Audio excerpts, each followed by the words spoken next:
Hello and welcome, my name is Chris from christopherhole.com, and in this short video I'd just like to talk you through a better seated position.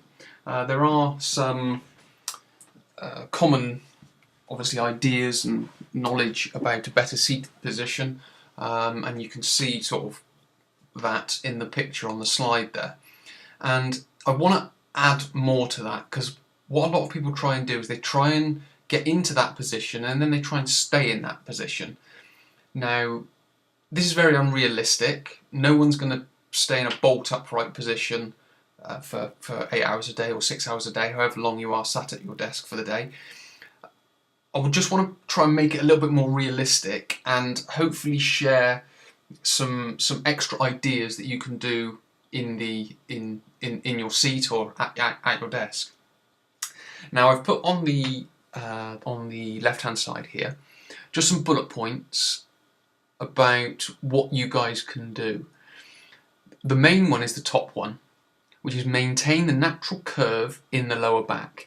That's the main thing to be thinking about. So with all of these, what you want to be doing is maintaining that natural curve in the lower back.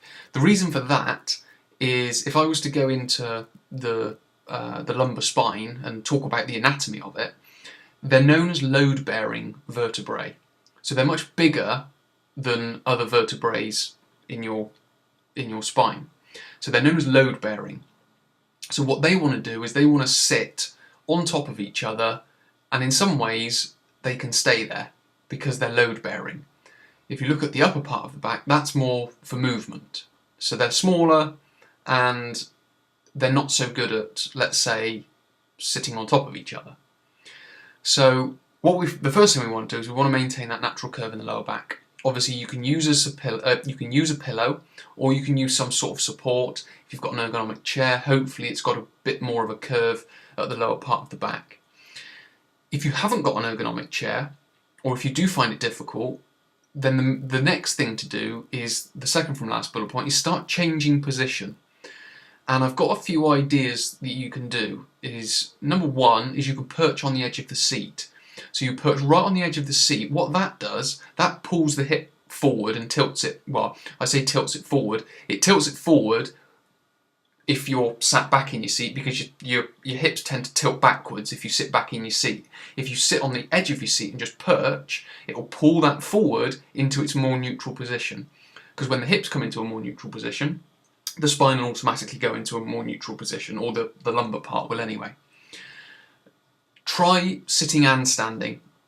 That doesn't mean you have to sit and stand to work, but sit for a bit and then stand up, move the legs, do a lap of the office, walk out of your little cubicle and back in, whatever it may be, but use sitting and standing throughout the day. So try and do that regularly, once every 15, once every 20 minutes, something like that. Another one is bend your leg and rest on the chair. So you sort of bend your leg up so your shin is resting on the chair and it can tuck under your other leg.